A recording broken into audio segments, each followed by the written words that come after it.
क्योंकि ये श्लोक बहुत सुंदर है और इसमें भगवान के नाम की महिमा है। तो ये बहुत अच्छा श्लोक है। अभी तक हम सीखते आए कि सात्विक, राजसिक और तामसिक 4 प्रकार की चीजें होती हैं। आहार, यज्ञ, दान और तपस्या। एक बात ध्यान देना होगा, अब 18वें अध्याय में फिर सीखोगे कि यज्ञ, दान और तपस्या किसी को कभी नहीं त्यागनी चाहिए।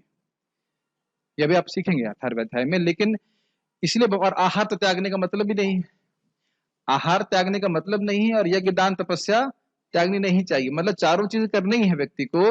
तो अब ये हमने सुना था कि सात्विक होती है, राजसिक होती है, तामसिक होती है। तो आपने सुना, ये समझा कि तामसिक, राजसिक अच्छी नहीं होती है, सात्विक अच्छी होती है। लेकिन अब इस लास्ट सेक्शन में भगवान बता रहे हैं कि कैसे आप ये सारी चीजें निर्गुण रूप से कर सकते हो। निर्गुण मतलब गुणों से ऊपर। That makes me enthusiastic. भाई जैसे आप फल खा रहे हैं तो सात्विक है, लेकिन अगर भगवान को अर्पित करके ग्रहण कर रहे हैं तो आप निर्गुण कार्य कर रहे हैं। तो कैसे हम निर्गुण अवस्था में कार्य कर सकते हैं, यह इसमें हम सीखेंगे। थीम समझ में आ रही है? मेरे पीछे बोलिए। श्रीमद् भगवद गीता 17 अध्याय 23-24 श्लोक। ओम तत्सदिति निर्देशो, ओम तत्सदिति निर्देशो, ब्रह्मणस्त्रिविधः स्मृतः, ब्रह्मणास्तेन वेदाश्च, ब्रह्मणास्तेन वेदाश्च, यज्ञश्च विहितः पुरा, यज्ञश्च विहितः पुरा। ओम तत्सदिति निर्देशो, ओम तत्सद इति निर्देशो, ब्रह्मणस्त्रिविधः स्मृतः, ब्रह्मणस्त्रिविधः, ब्राह्मणस्तेन वेदाश्च, ब्राह्मणस्तेन वेदाश्च, यज्ञाश्च विहिता पुरा, यज्ञश्च विहितः पुरा। तस्मादोमित्य उदाहृत्य, तस्माद् ओम इति। खाना नहीं खाया क्या? सबको मिला ना प्रसाद? तस्मादोमित्य उदाहृत्य, तस्माद् ओम इति उदाहृत्य, यज्ञदान तपः क्रियाः, यज्ञदान तपः क्रियाः, प्रवर्तन्ते विधानोक्ताः, प्रवर्तन्ते विधानोक्ताः, सततं ब्रह्मवादिना, सततं ब्रह्मवादिना। तस्मादोमित्य उदाहृत्य, तस्माद् ओम इति उदाहृत्य, यज्ञदान तपः क्रियाः, यज्ञदान तपः क्रियाः, प्रवर्तन्ते विधानोक्ताः, प्रवर्तन्ते विधानोक्ताः, सततं ब्रह्मवादिना। सततं ब्रह्मवादिना। ओके, पहले श्लोक को समझिए। ओम तत् सत दिख रहा है आपको इसमें? ओम, तत् और सत ये तीनों भगवान के नाम हैं। इति, इति मतलब यह कहकर। जैसे आपने सुना होगा गीता का पारायण करते हुए अंत में क्या लिखता है? ओम तत्सत इति श्रीमद् भगवद गीतासु उपनिषत्सु ब्रह्म विद्यायाम योग शास्त्रे श्री कृष्ण अर्जुन ऐसे करके बोलते हैं। तो वहां पे ओम तत्सत सुनते हैं कि नहीं, पढ़ते हैं कि नहीं? तो यहाँ कह रहे हैं ओम तत्सत इति, यह कहकर के निर्देश करते हैं। निर्देश मतलब संकेत करते हैं। जैसे मैं बोलूं कि कर्णामृत प्रभु कहाँ है, तो मैं I love you because you feed us very nice prasad. समुद्र प्रभु कहाँ है, तो अब हम बोले ना, आपको इंगित करने के लिए नाम बोलना पड़ेगा ना। आकाश कहाँ है, तो आप समझ रहे हैं, जब आप बोल रहे हैं आकाश, परशुराम, सचिन, सो आप नाम लिखकर उस व्यक्ति को निर्देशित कर रहे हैं। समझ में आ रही बात? इंडिकेट कर रहे हैं। तो कह रहे हैं ओम तत्सत इति, ये कार्य भगवान के लिए है, ये इंगित करते हैं भगवान का नाम उच्चारण करके। समझ में आई बात? तो उससे वो कार्य निर्गुण होता है। अभी ध्यान देना होगा कि वो तामसिक और राजसिक कार्य भगवान को अर्पित नहीं कर सकते, वो तो पहले से क्लियर है। सतगुणी कार्य कर रहे हैं, और वह किस लिए कर रहे हैं, किस अंडरस्टैंडिंग से? ये भगवान के लिए हो रहा है। जैसे हमारे प्रभु जी कुकिंग कर रहे हैं, तो किस लिए कर रहे हैं? जगन्नाथ जी के लिए कर रहे हैं। It doesn't make sense? और यही कार्य, जैसे कुकिंग एक यज्ञ है, प्रचार एक यज्ञ है, खाना खाना भी यज्ञ है। इस जगत की जो क्रियाएं हैं जो हम सामान्यतः करते हैं, वो जब भगवान को अर्पित होती है तो वह यज्ञ कहलाती है। ये बातें समझ में आ रही हैं? हम स्नान क्यों करते हैं सुबह? मंगल आरती जाने के लिए। तो अब पूजा करने के लिए तो वह स्नान करना भी यज्ञ हो गया। समझ में आई बात? तिलक लगा रहे हैं, मैं एग्जाम्पल दे रहा हूं भक्ति के। तो जो ब्रह्मवादी हैं, जो निर्गुण है, निर्गुण मतलब जो गुणों के परे रहना चाहते हैं, वह क्रियाओं को भगवान को निर्देशित करते हुए कहते हैं। कैसे निर्देशित करते हैं? भगवान का नामोच्चारण करके। ठीक, और वो भगवान का नामोच्चारण है ओम तत्सत। तो आप कहेंगे प्रभु जी हम लोग हरे कृष्ण क्यों करते हैं?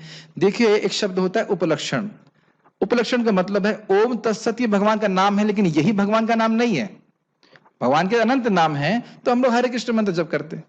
तो ब्राह्मण लोग ओम तत्सत कह रहे हैं, ये हरे कृष्ण मंत्र कह रहे हो, एक ही बात, उसमें कोई अंतर नहीं समझना चाहिए। ब्राह्मण त्रिविध स्मृता, तो ये 3 नाम भगवान को इंगित करते हैं, ऐसा समझा जाता है, ऐसा पुराणों से, वेद से हम समझते हैं। स्मृतः मतलब पुराण से समझते हैं, ठीक। ब्राह्मण लोग, ब्राह्मण तेन वेदाश्चा यज्ञश्चा विहिता पुरा, ब्राह्मण लोग ये नाम उच्चारण करके वेद अध्ययन करने से पहले या यज्ञ करने से पहले, पहले से, पूरा मतलब शुरुआत से ही ये विहित है, ये नियम है कि वेद पढ़ने से पहले, यज्ञ करने से पहले ओम तत्सत बोला जाता है। प्रभुपाद जी समझाएंगे ओम तद विष्णु, इस प्रकार से। पहला श्लोक समझ में आ गया। ओम तत्सत भगवान विष्णु का नाम है, और जो सात्विक कर्म है, मतलब राजसिक तामसिक नहीं, उनको भगवान को अर्पित कर रहा हूं, यह भगवान का नाम उच्चारण करके वेद की कोई क्रिया है, कोई यज्ञ की क्रिया, उसको शुरुआत से ही, ये एक सदाचार है, शुरुआत से ही भक्तों ने ऐसा किया है, ब्राह्मणों ने ऐसा किया है, जो जानते हैं कि कैसे हम गुणों के इन्फेक्शन से मुक्त हो सकें। ये पहला श्लोक समझ में आ रहा है। अब कह रहे हैं तस्माद, तस्माद का मतलब क्या हुआ? इसलिए, किस लिए? क्योंकि भगवान का नाम उच्चारण करने से जो भी उसमें गुणों का दोष है वह नष्ट हो जाता है, इसलिए, क्योंकि कोई भी गुण है वह हमको जगत से बांधता है, याद है ना आपको, सात्विक हो चाहे राजसिक हो चाहे तामसिक हो। इसलिए, इसलिए समझ में आया किस लिए? किस लिए आकाश? बांधता है, तो इसलिए क्या दिक्कत है? बांधने से क्या दिक्कत है? मुक्त नहीं हो पाएंगे। तो अगर व्यक्ति चाहता है कि वह निर्गुण हो, इसलिए तस्मात् ओम इति उदाहृत्य, उदाहरत मतलब बोलते हैं, ओम बोल करके यज्ञ दान तप क्रिया, यज्ञ दान और तप, इन तीनों क्रियाओं को बोलने से पहले ओम बोलते हैं। बोलते ना ओम नमो भगवते वासुदेवाय, ऐसे बोलते। आज बोला नहीं, मैं इतना उत्साहित था कि मंगलाचरण करना ही भूल गया, क्षमा करें भगवान आपके चरणों में हमारी मति है। बट इतना मैं श्लोक को बोलने के लिए उत्साहित हूँ कि मंगलाचरण भूल गया, सॉरी। जैसे कि सुखदेव गोस्वामी जी को प्रश्न किया गया था, इतना उत्साहित हो कि मंगलाचरण प्रश्न का उत्तर देने के बाद करते हैं, तो कभी कभी से हो जाता है, but sorry Krishna, I am just. नमो विष्णु पदाय कृष्ण पृष्ठाय भूतले श्रीमते भक्ति वेदांत स्वामी नामने, नमस्ते सारस्वती देवे गौरवाणी प्रचारणे निर्विशेष शून्यवादी पाश्चात्य दिस्तारणे। जय श्री कृष्ण चैतन्य प्रभु नित्यानंद, श्री अद्वैत गदाधर शिवासदि गौर भक्तवृंद। हरे कृष्णा कृष्णा कृष्णा हरे हरे, हरे राम राम राम हरे हरे। प्रवर्तन्ते विधानोक्ता, प्रवर्तन्ते मतलब शुरू करने से पहले, कोई भी यज्ञ, कोई भी दान, कोई तपस्या करने से पहले भगवान का नाम उच्चारण करते हैं। विधानोक्ता, ये विधान है, उक्ता ऐसा कहा गया है। सततम ब्रह्मवादी ना, हमेशा जो ब्रह्मवादी हैं, जो ट्रांसेंडेंटलिस्ट, दिव्य पुरुष हैं, जो इस जगत में रहते हुए भी दिव्य रहना चाहते हैं, वह हमेशा यज्ञ दान और तपस्या करते हैं, लेकिन सात्विक भी नहीं करते, वह सब कुछ भगवान विष्णु को अर्पित करते हुए करते हैं, और अर्पित करने के लिए भगवान का नाम उच्चारण करते हैं। जैसे समुद्र प्रभु, मैं आपको ये पराठा दे रहा हूं, क्लियर है ना? परशुराम प्रभु, ये भटूरे खाओगे क्या? एकदम क्लियर है ना, किसको दिए जा रहे हैं? एकदम क्लियर है कि नहीं? Make sense? ऐसा एग्जाम्पल दे रहा हूं। उसी तरह से ओम तत्सत मतलब भगवान ये आपके लिए है, सिंपल, ठीक है। अनुवाद देखिए, सृष्टि के आदि काल से ओम तत्सत ये 3 शब्द परब्रह्म को सूचित करने के लिए प्रयुक्त की जाती है। भगवान को सूचित करते हैं। इसको समझना चाहिए, एक होता है वाच्य और एक होता है वाचक। वाचक मतलब जो शब्द से वह व्यक्ति इंगित होता है उसे कहते हैं वाचक। जैसे ये क्या है, तो कहेंगे आप ये है माउस है, तो ये हो गया वाच्य, सही बोलो? हाँ, वाच्य। और वाचक मतलब माउस जो शब्द है वो वाचक हो गया। नहीं समझ में? ये क्या है? माइक्रोफोन है, तो माइक्रोफोन शब्द क्या हुआ? बस खाओ प्रसाद, हमको सोचना तो है नहीं क्लास में। ये माइक्रोफोन का क्या मतलब है? माइक्रोफोन शब्द क्या है? वाचक है कि वाच्य है? कितने लोग बोल रहे हैं वाच्य है? ये वाचक है। अरे बोलते नहीं, स्त्री वाचक, पुरुष वाचक, सब हिंदी पढ़े नहीं कोई? कितने नंबर आते हैं ग्रामर में? नहीं पता है ये वाचक? नहीं सुने आप? स्त्री वाचक शब्द नहीं सुने हैं आप लोग? तो ये वाचक शब्द को वाचक कहते हैं। तो ये हो गया माइक्रोफोन शब्द हो गया वाचक, और वाच्य हो गए ये सब ये वस्तु। तो भगवान वाच्य हैं। और हम अगर मैं कहूं भगवान कौन है तो क्या क्या नाम है बताओ भगवान का?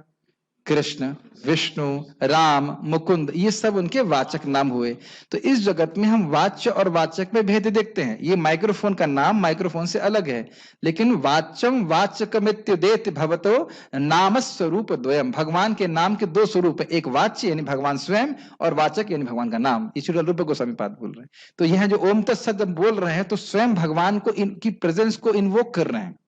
समझ रहे हैं मेरी बात? इन्वोक मतलब उनको आहूत कर रहे हैं कि भगवान स्वयं उपस्थित हो अपने नाम के रूप में।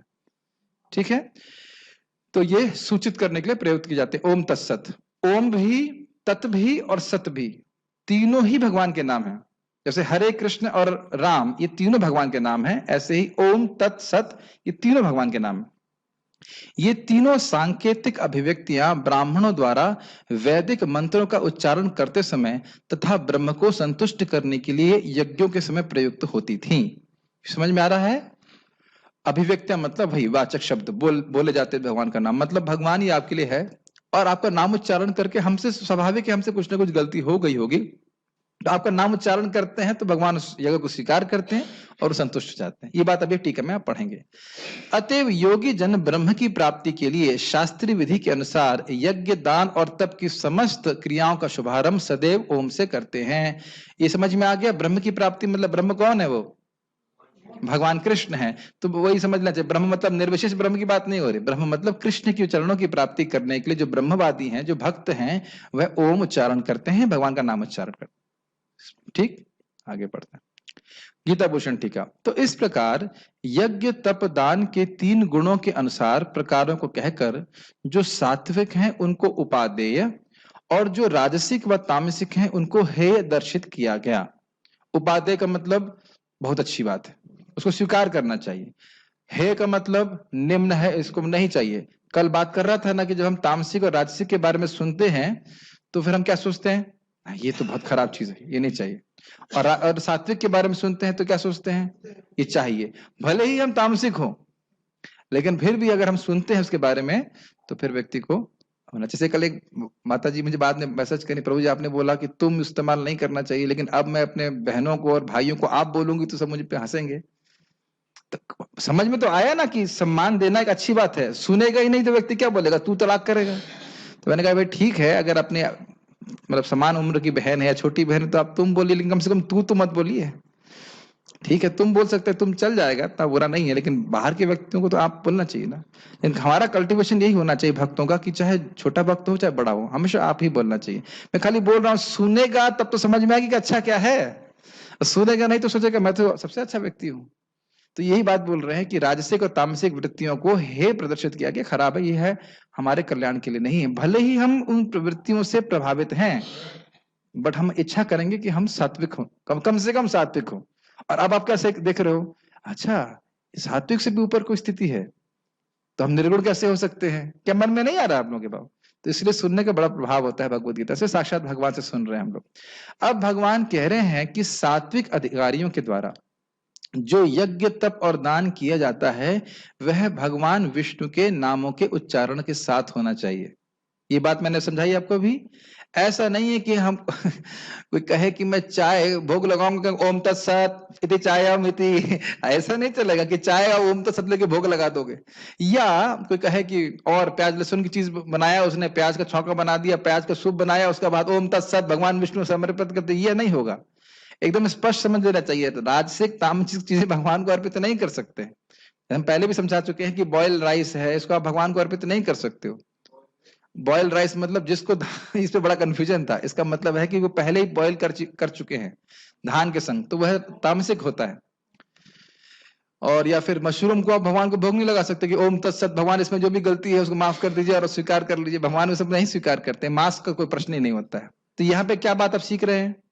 सात्विक क्रियाएं करते हैं, उसको भी सत्वगुण को भी डिसइंफेक्ट करने के लिए भगवान का नाम उच्चारण करते हैं, तो फिर वह शुद्ध सत्व में आ जाता। ठीक, सोया नहीं कर सकते। सोयाबीन, मुझे लग रहा था, मेरे मन में आ ही रहा था ये बात, सोयाबीन है, न्यूट्रीला है, ये सब भगवान को अर्पित नहीं कर सकते। समथिंग विच इससे पहले मैं आगे जाऊं, एक छोटा सा बात था। मैं एक भक्त से बात कर रहा था, बड़े ऑफिसर हैं, तो बात चल रही थी। कहा कि भाई स्वाभाविक कि पिताजी बड़े ऑफिसर हैं तो लड़की क्या बनना चाहेगी, बड़ा ऑफिसर। तो मैंने कहा हमारे बाप निर्गुण हैं, कृष्ण परम भगवान हैं, तो हमें इस जगत का कोई सामान्य व्यक्ति बन के क्या संतुष्ट होना चाहिए? शांत कराइए, बाहर जाए परशुराम को बोल जाए। आप समझ रहे ना मेरी बात? क्यों निर्गुण होना चाहिए? क्या नाम है आपका? अमरनाथ। आपके पिताजी कौन है? Who is your father? As per Bhagavad Gita, as per डेटा कृष्ण है। कृष्ण कौन है? भगवान है। आप उनके पार्षद हैं। हम समझ नहीं पा रहे, हम उनके पार्षद बनने के योग्य व्यक्ति हैं। इस जगत का कोई कंडीशन सोल क्यों बनूं मैं? मेरी बात समझ रहे ना मेरी बात? क्यों निर्गुण होना चाहिए? क्यों? कौन आपके बाप है बताइए सचिन? कृष्ण है। कृष्ण निर्गुण है, अनंत सुख में है, आकाश है। यहाँ के आईएएस अफसर बनकर क्या करोगे आप? कंडीशन सोल, बुरा मत मानिएगा, लेकिन स्वर्ग में उस व्यक्ति की कीर्ति नहीं होती। यहाँ का बहुत बड़ा राजा भी बन जाए कोई कीर्ति नहीं होती है, लेकिन जो भगवान के भक्त होता है स्वर्ग में भी उसकी कीर्ति गाई जाती है। हाँ, बड़ा अच्छा भक्त है। ये प्रमाण है। ध्रुव महाराज की, प्रहलाद महाराज की कीर्ति नारद मुनि देवताओं की सभा में गाते हैं, यहाँ के किसी प्राइम मिनिस्टर की भी नहीं गाते। कितने मर के चले जाते। अरे यहाँ के प्राइम मिनिस्टर की कीर्ति तो यहाँ के लोग ही नहीं गाते, और स्वर्ग में क्या गाया जाएगा बताइए? हाँ, याद भी नहीं रहता है। अच्छा, वो मर गए? अच्छा अच्छा। मैं खाली ये बोल रहा हूं कि हमें निर्गुण होने के लिए उत्साहित होना चाहिए कि हम मूलतः निर्गुण हैं। हमें कृष्ण का नाम उच्चारण करके निर्गुण होना है, भगवान की भक्ति करके निर्गुण होना है। ये नहीं कि हम सतोगुण में हो गए बस सटल हो गए ना। सात्विक व्यक्ति की तपस्या दान और यज्ञ शास्त्र के अनुसार होते हैं, यह श्लोक 11 में कहा गया था। ये हमने पहले चर्चा कर चुके हैं। साथ ही जो शास्त्र के नियमों को पालन कर रहे हैं उनको अपने आध्यात्मिक लक्ष्य का भी बोध होना चाहिए। ठीक है, आध्यात्मिक लक्ष्य अभी मैंने क्या बताया, क्या लक्ष्य है आध्यात्मिक लक्ष्य? मुझे निर्गुण होना है, मुझे गुणों के जाल से छूटना है। एक सिंपल से बात है शानू, जैसे आपके सर में दर्द हो रहा है, मेरे पेट में दर्द हो रहा है, तो मैं क्या सोच रहा हूं? मैं हीन हूं इस वजह से? नहीं, पेट में दर्द है, दवा लेनी है, ठीक होना है। Is it clear? मेरा स्वभाव स्वाभाविक रूप से क्या है? स्वस्थ रहना, बीमार रहना तो नहीं। उसी तरह आत्मा के रूप में मेरा अधिकार है भगवान के धाम जाने का, वहां पे रहने का, भगवान के संग रहने का हमेशा। राजकुमार, आपका भी उतना ही जितना मेरा है। यहां हम क्या ऊपर नीचे हो सकते हैं तथाकथित रूप से? आध्यात्मिक दृष्टि से सब बराबर है। Make sense? हमारे कर्मानुसार व्यक्ति, कोई गरीब है, कोई अमीर है, कोई बुद्धू है, कोई बुद्धिमान है, लेकिन आत्मा की दृष्टि से सभी का अधिकार है पुष्प वैकुंठ के विमान में चढ़ने का। और उसमें कोई कंपटीशन नहीं कि परशुराम बैठ गया तो मेरे लिए जगह नहीं है। क्यों परशुराम? है ऐसा? हमेशा जगह रहती है। सारे लोग आ जाओ, पूरे जगत के लोग भी आ जाए, फिर भी एक व्यक्ति के लिए स्थान है, और वो व्यक्ति आप हैं। There is no competition. और जितने लोग को लेके आओगे उतना आपकी सीट और रिजर्व हो जाती है। ये भी आध्यात्मिक जगत में सिस्टम है। मैं खाली बोल रहा हूं कि आध्यात्मिक लक्ष्य का बोध होना चाहिए। बहुत इंपॉर्टेंट बात है। जब कर रहे हैं, सेवा कर रहे हैं, क्या उद्देश्य है? कृष्ण संतुष्ट होना चाहिए, देन इट इज ट्रांसेंडेंटल। अगर हम केवल कर्म बंधन से मुक्त होने के लिए चाह रहे हैं, वो भी अच्छी बात है, लेकिन वो सात्विक है। बट कृष्ण प्रसन्न हो, कर्म बंधन तो अपने आप ही कट जाएगा। कृष्ण संतुष्ट हो। ये लोग समझ नहीं पा रहे हैं। हम लोग भक्ति कर रहे हैं भगवान से अपने प्रेममय संबंध को जागृत करने के लिए, कर्म बंधन से मुक्त होने के लिए नहीं। वो एक साइड बेनिफिट है। ये इसीलिए मैं बोला आध्यात्मिक लक्ष्य क्या है, मेरा प्रयोजन क्या है, ये बहुत क्लियर होना चाहिए। जैसे प्रभुपाद कहते हैं, आप किसी से प्रेम करते हैं तो उसके लिए अच्छा खाना बनाते हैं कि नहीं? ये लक्षण है कि नहीं? आप किसी को प्रेम करना चाहते हैं, पहली चीज है कि अच्छा खिलाएंगे उसको। आप कहो मैं तुमसे प्रेम करता हूं लेकिन अच्छा नहीं खिलाऊंगा, तो क्या प्रेम करते हैं बताइए? तो चाहे घर में कोई खाना बना रहा हो, चाहे वो कहीं पे भी बना रहा हो, कोई भक्त बना रहा है, is the expression of your love that you offer nice foods to Krishna. योगी माता जी सुन रही हैं, दिमाग खोल कर घुसा लीजिए मन में कि खाना बनाना बहुत इंपॉर्टेंट है पति के लिए। कौन पति है? कृष्ण पति है। पहले पति कृष्ण है, और वो डाइवर्स भी नहीं देंगे आपको। कृष्ण एक ऐसे पति हैं जो कभी डाइवर्स नहीं देते। एक बार शादी हो गई तो छोड़ते नहीं है। मुंच मुंच भी बोल लीजिए, क्या नाम से, पूतना की तरह छोड़ने वाले नहीं हो। वो कभी डाइवर्स नहीं देते। तो उन पति के लिए पहले सेवा करनी, ये इसमें कोई डाउट नहीं होना चाहिए। और हम कुछ भी कर रहे हैं, चाहे हम कुकिंग कर रहे हैं, चाहे झाड़ू मार रहे हैं, चाहे कुछ भी कर रहे हैं, कोई भी सेवा कर रहे हैं, कृष्ण हमारे हृदय में बैठे देख रहे हैं with what attitude I am doing that service. और उसके अनुसार हमारी प्रगति होती है। मैं कुकिंग का एग्जाम्पल ले रहा हूँ, चाहे कोई भी कार्य आप कर रहे हैं, पेंटिंग कर रहे हैं कृष्ण के लिए, कुछ भी। ओम तत्सत का शिष्ट जनों के द्वारा भगवान विष्णु के नाम के रूप में स्मरण किया जाता है। ब्राह्मण निर्दिश, शिष्ट जन मतलब ब्राह्मण लोग, मतलब वो जानते हैं कि ओम तत्सत भगवान विष्णु का नाम है, इसलिए निर्देशित करने का अर्थ हुआ, इंगित करते हैं उससे। श्रुति कहती है ओम इति एतद ब्रह्मणो निर्दिष्टम नामः, ओम ब्रह्म का दूसरा नाम है। निर्दिष्ट का मतलब होता है दूसरा नाम। शानु प्रभु का दूसरा कोई नाम है? कर्णामृत आपका कोई दूसरा कोई बताना नहीं चाहता है? जैसे मेरा, आपका नाम राजकुमार और राजू, तो जो राजू उनका निर्दिष्ट नाम है। निर्दिष्ट मतलब एक दूसरा नाम है। कृष्ण नाम है तो ओम भी भगवान का एक नाम है, ये श्रुति का वचन है, ये बोल रहे हैं। ये सब क्यों श्लोक दे रहे हैं? जो अभी बोला गया कि ओम तत्सत भगवान के नाम है, इसका क्या प्रमाण है? यह श्रुति के वचनों से बोला जा रहा है, इसलिए श्लोक बोल रहे हैं। बहुत फास्ट जा रहा है, समझ में आ रहा है? ओम पहला नाम है, ठीक है। तत् दूसरा नाम है जिसे श्रुति वाक्य में देखा जाता है, तत्वम असि, तुम वह ब्रह्म हो। तो यहां तुम कौन है? भगवान, ठीक है। तो यानी कि तत् जो है, तत्वम असि, तत्वम असि, तुम वह ब्रह्म हो। तो यहां पे जो तत् शब्द वह को इंगित करता है, तत् मतलब वह है, तो तत् यहां पे हो गया भगवान का नाम। तो भगवान ब्रह्म है, भगवान ब्रह्म है कि नहीं? ब्रह्म है, तो इसलिए तत् शब्द भगवान को इंगित कर रहा है। तो यहां पे दूसरा ये प्रमाण दिया गया छांदोग्य उपनिषद से कि तत् शब्द भी किसका नाम है? भगवान का ही नाम है, ठीक है। तत्तेनुकंपाम सुना है आपने? तत् मतलब किसका, किसकी अनुकंपा? कृष्ण की। अब समझ में आ रहा है? तत्तेनुकंपाम सुसमीक्ष्यमाणा, तत् उनकी कृपा। किसकी कृपा? कृष्ण की। तो यहाँ पे तत् का मतलब समझो ना, कृष्ण का नाम हो, ठीक है। सत, यह तीसरा नाम है जो श्रुति के वाक्य में इस प्रकार कहा गया है, सद एव सौम्य, हे सौम्य वह ब्रह्म शाश्वत है। तो सद शब्द जो है वह भगवान को इंगित कर रहा है, भगवान शाश्वत है कि नहीं। तो अब समझ में आया तीन श्लोक ये क्यों बोल रहे हैं, प्रभुपाद इसको तात्पर्य में रखेंगे। यह श्लोक प्रमाणित कर रहे हैं कि ओम, तत् और सत ये भगवान के नाम है। क्लियर? उपलक्षण से यह समझना होगा कि भगवान के केवल यही नाम नहीं है, अपितु अन्य बहुत से नाम है। उपलक्षण का मतलब अगर ये कह दिया है कि ये बात है, तो इससे अन्य बातों को भी समझ लेना चाहिए, इसे उपलक्षण कहते हैं। कैसे कहा जाए इसको, समझ में आ रहा है ये बात? प्रश्न, जैसे मान लीजिए कहा जाए कि भाई जैसे एक श्लोक है, जिह्वा न भक्ति भगवद गुणनाम ध्येयम चेतस् न स्मरत यत् चरणारविंदम कृष्णाय नो नमति एकदापि तानान्यद्वम असत अकृत विष्णु कृत्यान। किसको ला सकते हैं नरक में? जिसकी जीभ ने एक बार भी भगवान का नाम नहीं लिया है। क्या क्या कौन सा नाम नहीं लिया है? कृष्ण नहीं बोला है, मान लीजिए नहीं बोला है एक बार भी, या कृष्ण को एक बार भी प्रणाम नहीं किया, या कृष्ण को एक बार भी स्मरण नहीं किया। तो अब समझना चाहिए कि उपलक्षण से समझ लेना चाहिए कि अगर भगवान को, वो भगवान के कभी मंदिर में नहीं गया, या भगवान की कोई परिक्रमा नहीं करी, या कभी प्रसाद नहीं खाया, कभी भक्तों की सेवा नहीं करी। उपलक्षण का मतलब है कि ऐसा नहीं कि मान लो ये तीन कार्य नहीं किए हैं और प्रसाद खा लिया तो नरक में जाएगा। मतलब कोई भी विष्णु के लिए कार्य नहीं किया है, ये समझना चाहिए। मेरी बातें समझ में आ रही हैं? नहीं समझ में आ रही? उपलक्षण नहीं समझते हैं भाई, भगवान के बारे में कभी नाम ही उच्चारण नहीं किया है, भगवान को मतलब सुना नहीं है, भगवान का स्मरण नहीं किया, प्रणाम नहीं किया, मतलब समझ लो कि भगवान विष्णु के लिए कोई कर्म नहीं किया है। अब ऐसा नहीं कि अगर मान लो ये तीन कर्म नहीं किए हैं और कुछ और कर दिया, प्रसाद खा लिया है, तो नरक में जाएगा। ये समझा रहा हूं आपको कि मान लो अच्छा ठीक है, सुना नहीं है, प्रणाम नहीं किया, स्मरण नहीं किया, लेकिन प्रसाद खाया, तो नरक में जाएगा। मतलब ये तीनों से समझ लेना चाहिए कि और भी कोई बहुत विष्णु के कृत्य हैं, अगर वह भी कर लिया है तो भी तुम नरक में नहीं लेके आ सकते। ये बात है, इसे कहते हैं उपलक्षण। इतनी बात बोल दी, बाकी समझ लो। तो ये बात कहना चाहते हैं कि ओम तत्सत भगवान के नाम बोले जा रहे हैं, लेकिन यह नहीं सोचना चाहिए कि भगवान के केवल यही नाम है, भगवान के और भी नाम है, नामोच्चारण करते हैं।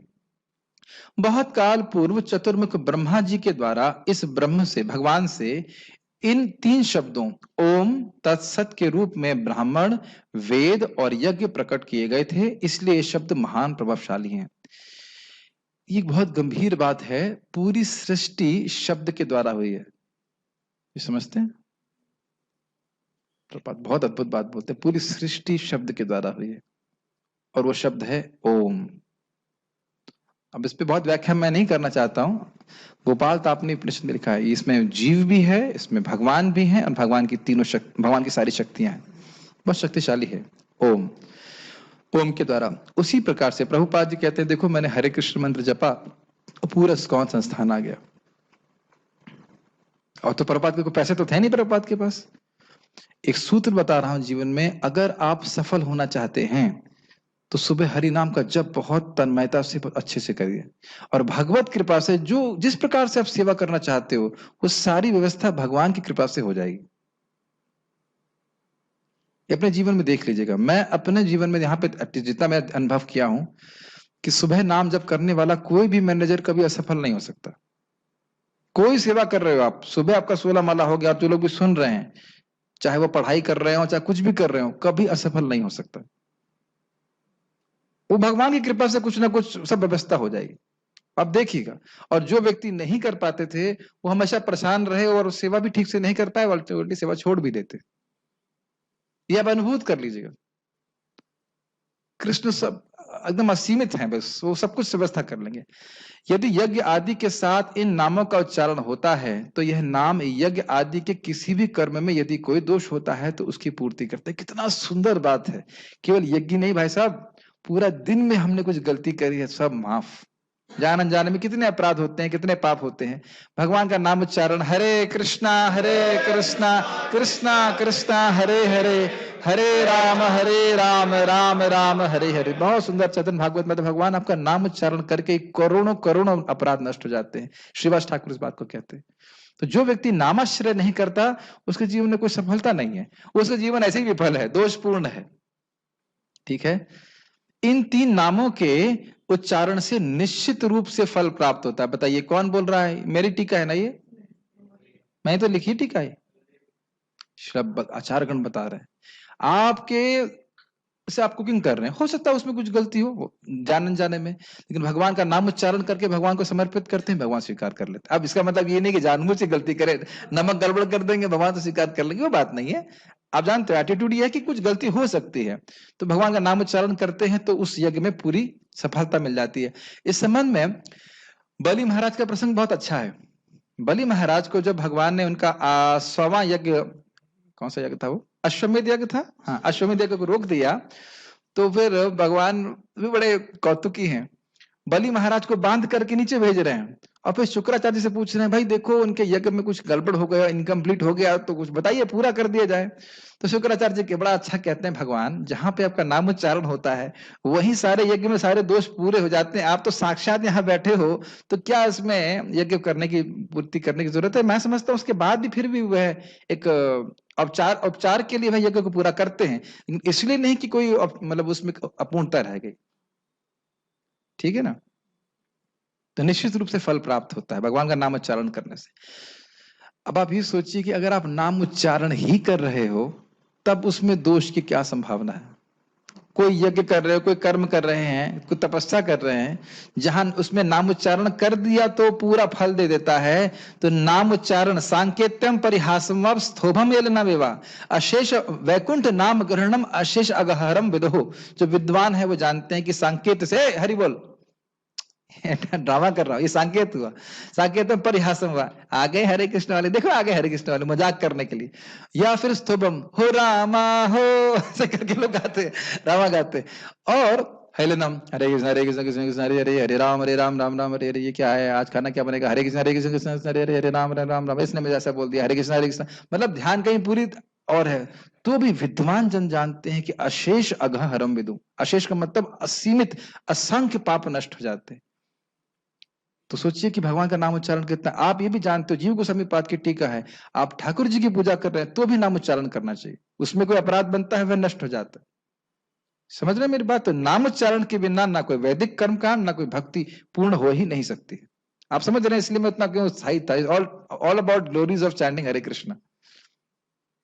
तो ऐसा इसलिए है, सॉरी, तो क्योंकि ऐसा है इसलिए सात्विक और 3 वर्णों के ब्राह्मण क्षत्रिय वैश्य के व्यक्तियों के द्वारा यज्ञ तपस्या और दान के पहले ओम का उच्चारण किया जाता है। नोट, शूद्रों का वेद पर अधिकार नहीं है। आज सुबह बड़ा झगड़ा हो रहा था इसके ऊपर ठीक है, तो स्पष्ट टीका में बताया गया है। तो कोई बात नहीं, भले ही वह वैदिक मंत्र का उच्चारण नहीं कर सकते, लेकिन हरे कृष्णा कृष्णा कृष्णा हरे हरे, हरे राम राम राम हरे हरे कर सकते हैं। अहो बता स्वपचतो गरीयान या जिह्वा अग्रे वर्तते नाम तुभ्यम ते पुस्तपः जुभुनु शश्नुआर्या ब्रह्मानुचुर नाम गृणन्ति एते। एकदम कुत्ता खाने वाले के भी पैदा हुआ है, लेकिन एक नाम भी कर रहा है, लेकिन आपको प्रसन्न करने के लिए कर रहा है। तुभ्यम, आपको प्रसन्न करने के लिए कर रहा है। सारे वेद पढ़ लिए, सारे यज्ञ कर लिए, सारी तपस्या कर ली, सारी नदियों में स्नान कर लिया। सोचो, मैं कहूं यमुना जी में स्नान करना है रोज, कठिन है कि नहीं? अब कहूं मैं एक बार हरि बोल दो, कितना आसान, isn't it? और वह भी अगर हमें कठिन लग रहा है तो अब भगवान क्या करें? 16 माला कैसे करेंगे? अब अगर वह भी कठिन लग रहा है, इतना आसान भगवान कर दिया, तो फिर इससे आसान कैसे होगा? एक जगह चैतन्य भागवत में आता है कि जो महाप्रभु की कृपा से, जिसका उद्धार अभी नहीं हुआ, उसको नहीं, चैतन्य चरितामृत में आता है, जिसने महाप्रभु की कृपा से अभी उद्धार नहीं किया, उसका करोड़ों कल्प में भी उद्धार नहीं होगा। इससे आसान कुछ नहीं हो सकता। प्रसाद खाओ, हरे कृष्ण मंत्र जपो, भगवान को प्रणाम करो, इससे आसान और क्या है बताइए? यदि यज्ञादि संपादन करने में कोई त्रुटि भी क्यों ना हो, फिर भी ओम के उच्चारण के कारण वे फल प्रदान करते हैं। और केवल क्या कहते हैं महाराज, बोलते हैं खाटी नाम ले, खाटी समझते हैं, केवल नाम ही बोल रहा है, फिर तो कोई इसमें दोष की संभावना ही नहीं है। तात्पर्य, अब कहेंगे नहीं प्रताप जी, नाम में भी तो अपराध होता है, नाम में भी अपराध होता है। तो देखिए, समझना चाहिए कि नाम अपराध प्रयुक्ता नाम नामानि एव हरन्त्यघम अविश्रांत प्रयुक्तानि तान एव करणानि च। जब नाम अपराध से बहुत अच्छे से युक्त भी क्यों ना हो, लेकिन जब बार बार नाम उच्चारण करता रहेगा तो नाम भगवान की कृपा से ही उसके सारे पाप नष्ट हो जाएंगे, वो अपने आप ही शुद्ध प्रेम की अवस्था में। यानी जो भी हरे कृष्ण मंत्र कर रहा है, अगर वो करता रहा तो निश्चित रूप से भगवत प्रेम प्राप्त होगा। उसे करते रहना चाहिए।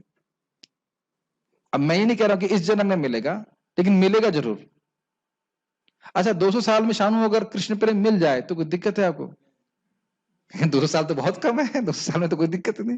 लोग सोचते हैं एक ही जन्म में मिल जाएगा क्या? परम पूज्य राधा गोविंद महाराज से उनके पर्सनल सेवक ने बोला, महाराज जी एक जन्म में कृष्ण प्रेम मिल जाएगा? तो उससे महाराज जी बोले हाँ मिल जाएगा। तो महाराज कहते नहीं। तो क्या दिक्कत क्या है बताइए? कोई दिक्कत है सचिन आपको? अगर 200 साल में मिल जाए, अरे 2000 साल में मिल जाए भी तो दिक्कत है। कितना आनंद है बताइए, और अभी भी कितना सुख है भक्ति में। जैसे जैसे अनर्थ नष्ट हो जाते हैं, कितना सुख भक्ति में मिलता है। रोज उत्साह होता है जप करने का, क्लास श्रवण करने का, कीर्तन करने का, है कि नहीं? प्रसाद खाने का। तो भक्त को उत्साह होना चाहिए। तात्पर्य यह बताया जा चुका है कि तपस्या, यज्ञ, दान तथा भोजन के तीन तीन भेद हैं, सात्विक, राजस और तामस। लेकिन चाहे ये उत्तम हो, मध्यम हो या निम्न हो, यानी कि सात्विक हो, राजसिक हो या तामसिक हो, ये सभी बद्ध तथा भौतिक गुणों से कलुषित हैं। ये क्लियर है? समझ में आ रहा है? ये सभी बांधन करने वाले हैं। किंतु जब ये ब्रह्म यानी ओम तत्सत को लक्ष्य करके किए जाते हैं तो आध्यात्मिक उन्नति के साधन बन जाते हैं। क्लियर? जब ये का मतलब सात्विक कार्य, तामसिक राजसिक नहीं। सात्विक कार्य जब भगवान को प्रसन्न करने के लिए किए जाते हैं तो व्यक्ति की आध्यात्मिक प्रगति होती है। ठीक, शास्त्रों में ऐसे लक्ष्य का संकेत हुआ है। ओम तत्सत, ये तीन शब्द विशेष रूप में परम सत्य भगवान के सूचक हैं। वैदिक मंत्रों में ओम शब्द सदैव रहता है। क्यों रहता है? क्योंकि कहीं कोई अगर गलती भी हो जाती है तो ओम उच्चारण से वह गलती कंप्लीट हो जाती है। विजय प्रभु, ओम क्यों रहता है? कुछ गलती हो जाती, किसमें, कहीं पे, क्या? कोई सिगरेट पी रहा है, ओम बोले ओम। ओम। कहीं पे क्या, कहीं पे गलती रह जाती है, मतलब कहाँ गलती की बात कर रहा हूं मैं? हरे कृष्ण में गलती होगी तो इसलिए ओम बोलेंगे। हाँ, कोई, हाँ, वेद का काम कर रहे हैं, कोई यज्ञ कर रहे हैं, कोई दान कर रहे हैं, कोई तपस्या कर रहे हैं, तो ओम बोलने से पूर्ति हो जाती है। कोई गलती भी है तो पूर्ण हो जाता है। ध्यान दो, ठीक है? जो व्यक्ति शास्त्र के विधानों के अनुसार कर्म नहीं करता, उसे परब्रह्म की प्राप्ति नहीं होती। भले ही उसे क्षणिक फल प्राप्त हो जाए, लेकिन उसे चरम गति प्राप्त नहीं हो पाती। भाई स्वर्ग तो कम से कम 25,000 साल के लिए मिलेगा, क्षणिक है शानो।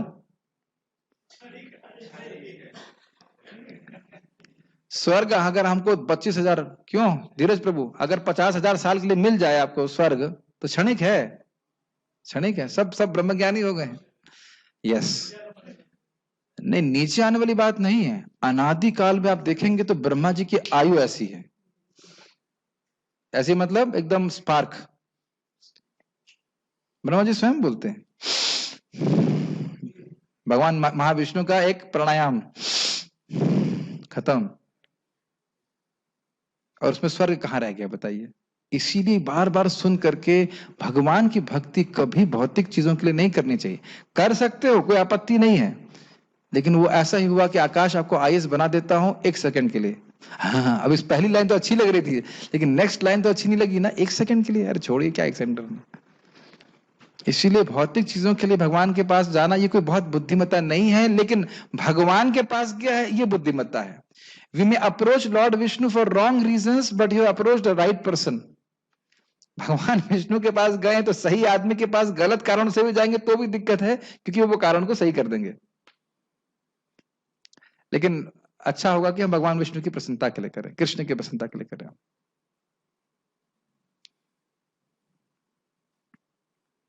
मैं सोच रहा था कि मेरे पता नहीं अभी क्या हो रहा है आजकल, लेकिन मेरे हृदय में भक्ति करने की या नाम जो करने के प्रभाव से बहुत एक अच्छी भावना हृदय में उदित हो रही है कि दूसरों के दुख को निवृत्त करने की भावना। और हमें अगर किसी तरह से कर पाता हूं, आई फील वेरी हैप्पी। तो मैं सोच रहा था कि भगवान में तो ये अनंत गुना है, और इसीलिए जीव कुछ थोड़ा सा भी कृष्ण के लिए कर दे, कृष्ण उसको हमेशा याद रखते हैं। प्रभुपाद कहते हैं तुम भगवान के चाहे सभी गुण को समझ लो, लेकिन भगवान की जो अहेतु की कृपा है जीवों के ऊपर, वह तुम समझ नहीं सकते। अनादि काल से हम कृष्ण को भूले हैं, लेकिन कृष्ण हमारे हृदय से जा नहीं रहे, डाइवर्स नहीं दे रहे। हमारे महाराज बोल रहे थे, love means endless forgiveness. Amazing, इस पे विचार करें। मतलब इतना सुंदर भावना है ना, अगर हमारे हृदय में आने लग जाए कि कोई दुखी है और उसके दुख को हम दूर करने का प्रयास कर रहे हैं, सच्चा नाइस, इतना इतना सुख है उसका, कोई हम कल्पना नहीं कर सकते। वेरी बहुत सुख मिलता है अगर ये भावना हमारे हृदय में आने लग जाए। You feel so happy. रजो या तमोगुण में संपन्न करने पर ये निश्चित रूप से निम्न कोटि के होते हैं। प्रभुपाद क्लियर कर रहे हैं, इनको अर्पित नहीं कर सकते कृष्ण को। ओम तत्सत शब्दों का उच्चारण परमेश्वर के पवित्र नाम के साथ किया जाता है। मैं इस पे फिर से वापस वही बात बोलूंगा, क्यों महाराज लोग दीक्षा दे रहे हैं बताइए? कि उनके बहुत चेले हो जाएं? हम, मुझे तो लगता है मैं अपना ही कर्म बैलेंस नहीं कर पा रहा हूं, दूसरे का क्या कर्म बैलेंस करूंगा? बीमार होने पे भी महाराज लोग क्यों कर रहे हैं? मुझे आज प्रभुपाद जी का स्मरण हो रहा था कि प्रभुपाद बहुत बीमार थे और कोई व्यक्ति आया उनसे मिलने के लिए, वो स्वस्थ था, कोई मंत्री वगैरह था, तो बोला आप ठीक है? Prabhupada was not concerned about him. बहुत बीमार थे, मतलब बिल्कुल लाइक शरीर छोड़ने वाले की अवस्था में। कितना अमेजिंग चेतना है एक वैष्णव की, वो अपने दुखों के बारे में नहीं सोचते, हमेशा दूसरे कल्याण सही रहे, दूसरे अच्छे रहे। कितना अमेजिंग है, कब भगवान ऐसी बुद्धि दे देंगे, मति दे देंगे, कितना अच्छी भावना है। मेरे गुरु महाराज एक बहुत अच्छा स्टेटमेंट है, अमेजिंग है। Your advancement is not how many rounds you are chanting, but how much selfless you have become.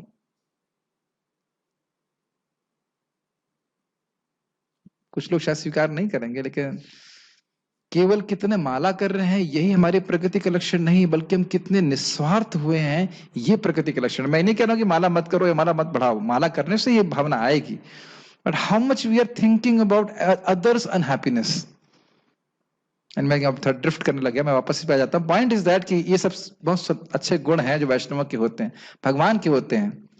ओम तत्सत शब्दों का उच्चारण परमेश्वर के पवित्र नाम के साथ किया जाता है। उदाहरणार्थ ओम तद विष्णु, स्पष्ट है। जब भी किसी वैदिक मंत्र का या परमेश्वर का नाम लिया जाता है तो उसके साथ ओम जोड़ दिया जाता है। यह वैदिक साहित्य का सूचक है। ये 3 शब्द वैदिक मंत्रों से लिए जाते हैं। ओम इत्येतत् ब्राह्मणो निर्दिष्टम नामः प्रथम लक्ष्य का सूचक है। ये भी मैंने बताया था ना, ये श्लोक आया था ना। ये जो श्लोक है ये श्रुति का श्लोक है, और ये दिखाता है कि ओम भगवान का नाम है। प्रभुपाद ये बोल रहे हैं। फिर तत्वम असि छांदोग उपनिषद दूसरे लक्ष्य का सूचक है, मतलब तत्व भी भगवान का नाम है। तथा सदैव सौम्य तृतीय लक्ष्य का सूचक है, अर्थात ये सत भी भगवान का नाम है। ऊपर से जा रहा है, ये समझ में आ रहा है? कहाँ पढ़ाया था इसको? अभी ठीक है, पढ़ाया था ना। तो ये 3 बातें प्रभुपाद क्यों कह रहे हैं? यह दर्शाने के लिए कि ओम तत् और सत भगवान परब्रह्म का नाम है। ठीक, यही बात है, और कोई लक्ष्य नहीं है। लक्ष्य मतलब वही है, ये ओम बोलिए, तत् बोलिए या सत बोलिए, ये कृष्ण को अर्पित है, कृष्ण के लिए। ठीक, आदि काल में जब प्रथम जीवात्मा ब्रह्मा ने यज्ञ किए तो उन्होंने इन तीनों शब्दों के द्वारा भगवान को लक्षित किया था। क्लियर? अतएव गुरु परंपरा द्वारा उसी सिद्धांत का पालन किया जाता रहा है। अतः इस मंत्र का अत्यधिक महत्व है। अतएव भगवत गीता के अनुसार कोई भी कार्य ओम तत्सत के लिए अर्थात भगवान के लिए किया जाना चाहिए। जब कोई इन तीन शब्दों के द्वारा तप, दान तथा यज्ञ संपन्न करता है तो वह कृष्ण भावनामृत में कार्य करता है। तो यानी आपने कई बार देखा होगा कि जो प्रवचन करता है, प्रवचन के बाद क्या बोलते हैं? ओम तत्सत बोलते हैं इस प्रकार से, या बोलते हैं कायेन वाचा मनसेन्द्रियैर्वा बुद्ध्यात्मना या मनुसृत स्वभावा करोति यत् सकलम परस्मैति नारायण समर्पयामि। जो भी काया से, वचन से, अपने स्वभाव के अनुसार मैंने किया, भगवान को समर्पित कर रहा हूं। ठीक है ये बात। लेकिन ध्यान देना होगा कि पाप किया, फिर भगवान पाप किया है, 2 मुर्गे मार दिए, आपको समर्पित कर रहा हूं ओम तत्सत, ये नहीं। सात्विक राजसिक नहीं, सात्विक कार्य, सॉरी राजसिक सातामसिक नहीं, सात्विक कार्य। कृष्ण भावनामृत बहुत इंपॉर्टेंट लाइन है, इसको हमने लाल से किया हुआ है, ध्यान से सुनिए।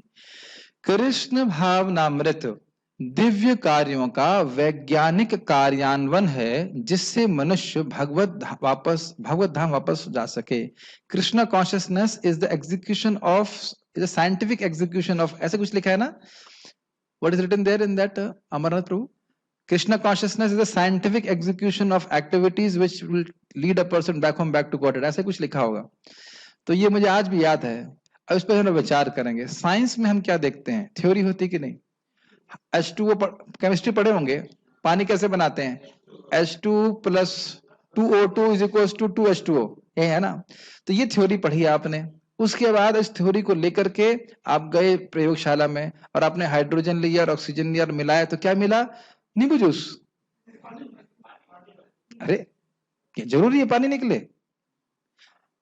क्यों जरूरी है पानी निकले? यदि हमने थ्योरी के अनुसार कार्य किया है तो आपके पास नींबू जूस नहीं निकलेगा, केवल पानी ही निकलेगा। केमिस्ट्री पढ़े हो आप श्रीनाथ? नहीं पढ़े? अरे यार केमिस्ट्री पढ़े हो तो समझ आता। कोई बात नहीं, आप हरे कृष्णा पढ़ रहे हैं। जैसे अगर खिचड़ी बना रहे हैं तो उसकी एक थ्योरी है, पनीर सब्जी बना रहे हो तो समझ में आता, कुकिंग करते हो है ना, आप समझते हो ना कि अगर आपने पनीर बनाना है कृष्ण बलराम के लिए तो आप थोड़ा सोयाबीन लेंगे, उसमें आप थोड़ी लाल मिर्ची डालेंगे, पनीर सब्जी बन जाएगी। ऐसा नहीं हो सकता।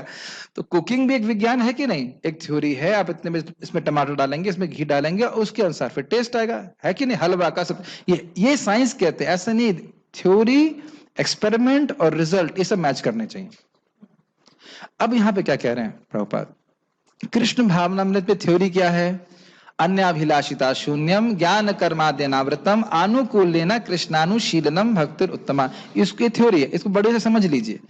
अब इसके अनुसार जब हम भक्ति करेंगे तो जो 6 रिजल्ट है ना भक्ति के, शुभदा, मोक्ष लघुताकृत और जो भी क्लेशाग्नि इत्यादि जो भी 6 गुण हैं, वह अपने आप प्रकट होंगे बशर्ते कि इस थ्योरी को हम ठीक से एग्जीक्यूट करें। ये बात चक्रवर्ती पाद उसकी टीका में बताते हैं कि क्यों बोल रहे हैं उत्तमा भक्ति के लक्षण। अन्य प्रकार से भक्ति की जा सकती है, अभिलाषता पूर्णम होकर के भी भक्ति की जा सकती है, लेकिन उसका वह लाभ भक्त को नहीं प्राप्त होगा जो उत्तमा भक्ति के संपादन के द्वारा होता है। समझ में आ रहा है मेरी बातें?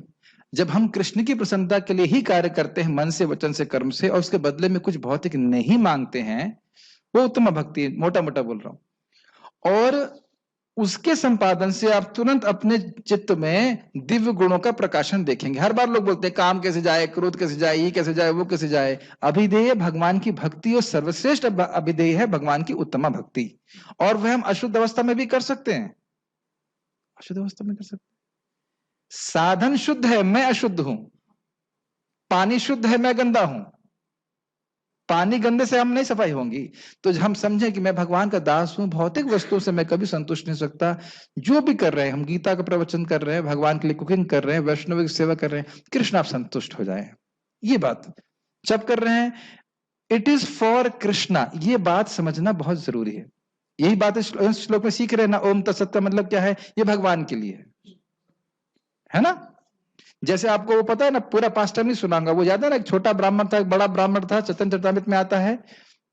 वो सेवा कर रहा था, तो बड़े ब्राह्मण ने कहा कि भाई तुमने मेरी बड़ी सेवा करी है, मैं चाहता हूं कि तुम्हें कुछ दूं। तो छोटे ब्राह्मण ने क्या कहा, ना, मैं समझ रहा हूं कि आप बहुत अच्छे वैष्णव हैं, कृष्ण को प्रसन्न करने के लिए मैंने आपकी सेवा करी, मुझे इसके बदले में कुछ नहीं चाहिए।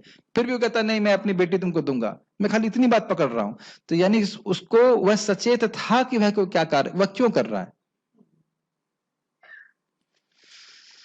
एक थोड़ा समझिए, आप मंदिर जाते हो, देखा है भिखारी रास्ते में बैठे होते हैं और क्या बोलते हैं, हरी बोल। तो उनका क्या, उनका वो आपको देख के खुश नहीं है, वो आपकी जेब देख के खुश है। आप भी समझ लेते हो कि वो हरी बोल क्यों बोल रहे हैं। समझ रहे हैं, ऐसा नहीं हो कि नाम तो कृष्ण भी समझते हैं ना किस इंटेंशन से व्यक्ति क्या कार्य कर रहा है। ये गुरुजन प्रभु एग्जाम्पल देते हैं कि भिखारी का उच्चारण भी, आप नाम उच्चारण के पीछे क्या इंटेंशन है। उसी प्रकार से हर दिन यही भावना हो कि भगवान इस नामोच्चारण से, इस भक्ति से मैं आपके प्रेम प्राप्ति करूं, ये लक्ष्य करके हम करेंगे तो भगवान बड़े प्रसन्न होंगे, सारी व्यवस्था करे चलेंगे। ये सारा गेम एटीट्यूड का है, मैं कल भी समझा रहा था। तो ये एटीट्यूड क्या होना चाहिए, वैज्ञानिक रूप से करें कि भाई मैं ऐसे ऐसे करूंगा, ये रेसिपी है कृष्ण भावना की, ये करूंगा तो रिजल्ट जरूर मिलेगा। हाँ ठीक है, ऐसी दिव्य विधि से कर्म करने में शक्ति का क्षय नहीं होता है। ये तो मैं समझ, ये तो समझ में नहीं आ रही है। जब करते थकान नहीं होती है। आज हमारे करना में प्रभु थक गए, मैंने क्या बात है, थके क्यों लग रहे हो, बीमार हो, कहते नहीं मैं दिन में रेस्ट नहीं किया। तो ये क्यों बोल रहे हैं कि शक्ति का क्षय नहीं होता। समुद्र प्रभु आप थके नहीं हो, थके तो हैं, तो ये क्या बोल रहे हैं शक्ति का क्षय नहीं होता। इंग्लिश में क्या लिखा है अमरनाथ, मुझे नहीं, मैं स्वीकार नहीं करता ऐसा कि मैं तो थक जाता हूं, मुझे रेस्ट भी करना पड़ता है। क्या बोल रहे हैं प्रभु, व्हाट डज प्रभुपाद से, इंग्लिश में क्या बोल रहे हैं। So the point what I understand is कि जो भी हम भगवान की सेवा में शक्ति लगा रहे हैं, यस, जब हम भगवान की प्रसन्नता के लिए कार्य कोई भी कर रहे हैं, वह शाश्वत रूप से हमारे लिए, हमारे अकाउंट में चली जा रही है। थकान तो शरीर की होगी, स्वाभाविक सी बात है, जब करेंगे तो मुंह थक जाएगा, लेकिन इसी के लिए, इसी के रूप में थकाने के लिए हमारा मुंह है। समझ रहे ना मेरी बात। जब में थक रहे हैं, थकान हो जाती है, तो वही थकाने के लिए जीभ दी गई है, ना किसी और चीज के लिए दिया गया है। और जो जो हरे कृष्णा कृष्णा कृष्णा हरे हरे, हरे राम राम राम हरे हरे बोल रहा है, तो अब ये जो अकाउंट में जा रहा है वो आप सर फोड़ लीजिए, वो नहीं खत्म हो सकता। तो सर ना फोड़ना, लेकिन खाली बोल रहा हूं कि चाहे कुछ भी कर लीजिए, ये अब कभी खत्म नहीं हो सकता। वृंदावन में आ गए, जो पुण्य मिलेगा उसको आप कभी नहीं काट सकते। भगवान का प्रसाद खा लिया, वो जो अकाउंट में चला गया वो कभी खत्म, इसलिए बोल रहे हैं प्रभुपाद इसमें शक्ति का क्षय नहीं होता। ठीक। ओम तद विष्णु परमम पदम, विष्णु के चरण कमल परम भक्ति के आश्रय हैं। भगवान के लिए संपन्न हर एक क्रिया सारे कार्य क्षेत्र की सिद्धि निश्चित कर देती है। ये अमेजिंग है। इट डजंट मैटर आप क्या कार्य कर रहे हो, कुकिंग कर रहे हैं, भीष्मा में सेवा कर रहे हैं, अब अकाउंट्स में सेवा कर रहे हैं, कोई गाड़ी चला रहा है, कोई भी कार्य कर रहे हैं। मुझे याद है हम लोग आईआईटी में थे और हमारे बेस में हम लोग सब्जी काट रहे थे, उसके लिए जो शनिवार का प्रोग्राम होता था, तो भक्ति रसामृत महाराज आए, परम पूज्य भक्ति रसामृत महाराज बोले, ओ तो तुम लोग गोलोक जाने की तैयारी कर रहे हो, तुम लोग कृष्ण के लिए सब्जी काट रहे हो। और ऐसा नहीं कर, इनको प्रेरणा देने के लिए बोल रहे थे। फिर याद दिलाऊंगा, सुदामा नाम का एक मालाकार था, कृष्ण बलराम जी पहली बार मथुरा में गए और कृष्ण बलराम जी की सुंदर माला बनाई और कृष्ण बलराम क्या आशीर्वाद दिए, तुम इस जीवन में हमेशा सुखी रहोगे और अंत में तुम मेरे पास आओगे। मैं फिर जोर से कान खोल लीजिए, जो चीज आप सोचते हो कि ये बहुत अच्छी है, आलू का पराठा, पनीर की सब्जी, मुझे खाने के उदाहरण याद आ रहे हैं, या सुंदर वस्त्र, कपड़ा, या सॉरी कुछ भी आप सोचो बहुत अच्छी वस्तु है, चाय नहीं, खराब चीजें नहीं, लेकिन आपने कहा ये आलू का पराठा कितना बढ़िया है, मैं इसे कृष्ण को दूंगा। तो उसमें भागवत में लिखा है सच अनंताय कल्पते, भगवान कृष्ण स्वयं अपने श्रीमुख से बोलते हैं कि वो वस्तु हम क्या दे सकते हैं कृष्ण को, लेकिन ये भाव है कि बहुत अच्छा है, ये मैं अच्छी वस्तु कृष्ण को दे रहा हूं। ऐसा नहीं कि एक व्यक्ति था, वो नाव पे जा रहा था और मूढ़ी, समझते मूढ़ी थी उसके हाथ में, मूढ़ी खाने बैठा, हवा से मूढ़ी उड़ गई, उसने कहा गोपाल भोग, गोपाल भोग, ये गोपाल को समर्पित है, ओम तत्सत। ये नहीं चलेगा, कृष्ण के लिए कर रहा हूं, कृष्ण के लिए मैं कैसे अच्छा बना सकता हूं, अगर ये भावना से दे रहा है तो क्या बोल रहे हैं भगवान कृष्ण, सच अनंत अंताय कल्पते, वह अनंतता को प्राप्त होगा, वह भगवान के धाम की प्राप्ति करेगा। इसीलिए कृष्ण का भक्त बहुत चतुर है। ये जीव, ये शरीर दो कौड़ी का है, कोई मतलब नहीं है, लेकिन इसी से कृष्ण की सेवा करेंगे, भगवत प्राप्ति हो जाएगी।